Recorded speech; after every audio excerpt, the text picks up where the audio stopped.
दोस्तों चाइना अब पूरी दुनिया की टेक्नोलॉजी अपने हाथ में लेके कंट्रोल करने जा रहा है। दरअसल चाइना वही ट्रेड टैक्टिक्स यूज़ करने वाला है जो कि यूनाइटेड स्टेट्स चाइना के ऊपर कर रहा था। जैसे कि उन्होंने एक्सपोर्ट कंट्रोल कर दिए, सप्लाई चेन पर अपना कंट्रोल कर दिया। अब चाइना भी वैसे ही रूल लेके आने जा रहा है कि फॉरेन कंट्री अगर Chinese origin rare earth metal या फिर चाइनीज़ टेक्नोलॉजी का यूज़ करती है तो उन्हीं का कंट्रोल रहने वाला है इसके ऊपर, क्योंकि बीजिंग उसको अप्रूवल देगी कि कितना एक्सपोर्ट करना है, कितना नहीं करना है, कितनी रिस्ट्रिक्शन रखनी है। ये सारा कंट्रोल बीजिंग के यानी कि चाइनीज़ गवर्नमेंट के ऊपर ही रहेगा कि भैया कितना माल भेजना है। तो ये एक इंडिकेशन है कि यूएस जिस तरीके की स्ट्रेटजी यूज़ कर रहा था चाइना के ऊपर, अब उसके लिए चाइना तैयार हो चुका है। वो एक्सटेंडेड ट्रेड वॉर के लिए बिल्कुल ही रेडी है और यहाँ पर यूएस के ऊपर इसका काफ़ी ज़्यादा इम्पैक्ट पड़ने वाला है, क्योंकि rare earth metal, battery material, electronic component जो भी यूएस को चाहिए था एप्पल, टेस्ला, इंटेल के अंदर, अब उसकी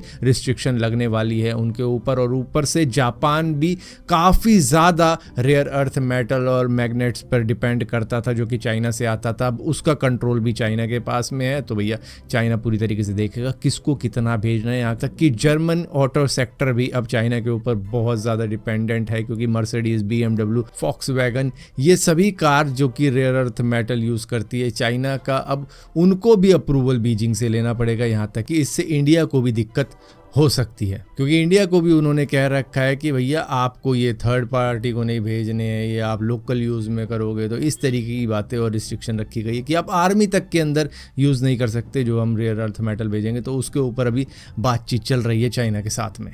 दोस्तों हम सभी को ऐसा लगता है कि हम जिस भी कंट्री के अंदर पैदा होंगे वहाँ की नेशनलिटी हमको मिल जाएगी, लेकिन ऐसा नहीं है। दरअसल 18 साल के नवजोत सिंह जो कि न्यूजीलैंड के ऑकलैंड के अंदर पैदा हुए थे, अब उनको इंडिया डिपोर्ट करे जाने का खतरा उन पे मंडरा रहा है। उसका रीज़न ये दिया जा रहा है कि उनके पेरेंट्स जो कि आज से 18 साल पहले न्यूजीलैंड के अंदर आए थे, उनका वीज़ा ओवरस्टे हो गया था, जिसकी वजह से उनके वैलिड पेपर नहीं बन पाए और ना उनके बच्चे को कभी भी न्यूजीलैंड की नेशनलिटी मिल पाई। और ये रूल 2006 में बदल दिया गया था, ये कह के कि भैया अगर कोई भी पेरेंट्स जिसकी नेशनलिटी न्यूजीलैंड की नहीं है, जिसको PR नहीं मिल रखा है न्यूजीलैंड का, यानी कि परमानेंट रेजिडेंसी नहीं मिल रखी है न्यूजीलैंड की, उसके बच्चे को भी सिटीजनशिप नहीं दी जाएगी। तो वही सेम चीज़ इनके साथ में हो रही है, जहां पर नवजोत सिंह कहते हैं कि मुझे हिंदी तक बोलनी नहीं आती है, मुझे क्यों उस देश में डिपोर्ट किया जा रहा है जिस देश को मैं जानता ही नहीं हूँ, जिस देश में मैं पला बड़ा ही नहीं हूँ, जिस देश की मैं लैंग्वेज ही नहीं बोल पाता हूँ। यहाँ तक कि इनके लॉयर्स भी कह रहे हैं कि अगर इनको डिपोर्ट किया जाता है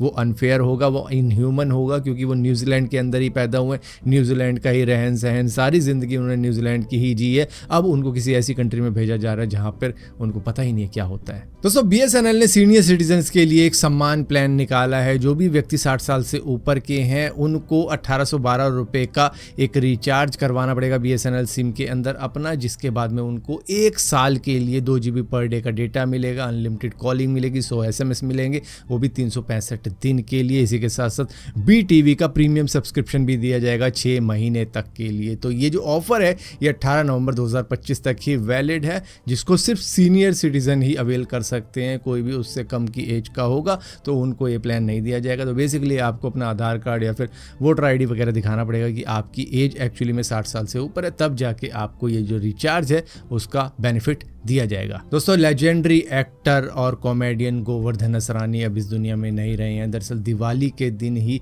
ये लोगों को दिवाली की बधाई देने के कुछ घंटों बाद ही इस दुनिया को अलविदा कहकर चल दिए, प्रोलॉन्ग इलनेस की वजह से, जहाँ पर इनका इलाज भी चल रहा था। लेकिन 84 ईयर्स की एज में आकर इन्होंने इस दुनिया को अलविदा कह दिया है। इनको न जाने कितने ही कैरेक्टर्स के लिए अब इस दुनिया में याद किया जाएगा, चाहे अंग्रेज़ों के ज़माने के जेलर कहो, या फिर इनको खट्टा मीठा के सेठ जी कहो, या फिर आप इनको मालामाल वीकली के रोल के लिए जानो। न जाने कितने ही सैकड़ों रोल इन्होंने किए हैं, चाहे पुरानी फिल्मों से लेकर नई फिल्मों की बात करोगे, हर रोल में इन्होंने हम लोगों को अपनी आइकॉनिक कॉमेडी के ज़रिए हंसाया है। और इनको सारी दुनिया याद करेगी कि एक ऐसा शख्स भी आया था जिसने इतने अच्छे रोल किए जो कि शायद ही किसी कॉमेडियन ने, चाहे बॉलीवुड के अंदर हो, हॉलीवुड के अंदर हो, कहीं भी हो, किए हों। दोस्तों दिवाली के वक्त में हर एम्प्लॉय एक्सपेक्ट करता है कि उसका जो ओनर होगा वो गिफ्ट देगा, जो कंपनी होगी वो गिफ्ट देगी, बोनस देगी, सभी एक्सपेक्ट करते हैं। लेकिन आगरा से लखनऊ जाने वाले एक्सप्रेसवे पर जब टोल प्लाजा आता है, वहाँ के एम्प्लॉयज़ ने